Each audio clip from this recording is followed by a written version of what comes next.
Today we're making something super fun and festive, floating Christmas soap. These make the perfect gift for the Christmas season. Before we start, a quick tip.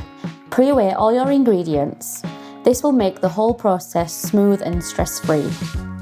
Let's jump in. Start by melting 200 grams of chopped white melt and pour base in a microwavable jug. Let it cool slightly, then add 6 grams of your festive fragrance oil.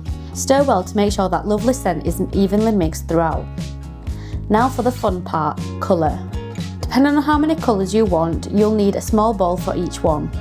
We're going big and using 8 different colours today. Pour a little of your melted soap base into each bowl, then add your mica powders and stir until the colour is nice and even. Here's where the creativity shines. Use a pipette and carefully add coloured soap into your mould. Follow the crevices in the mould for a multicoloured look, or fill each shape with just one colour for that bold, solid colour. Let them set for a couple of hours. Once they're firm, gently unmould them. They're small and delicate, so take your time.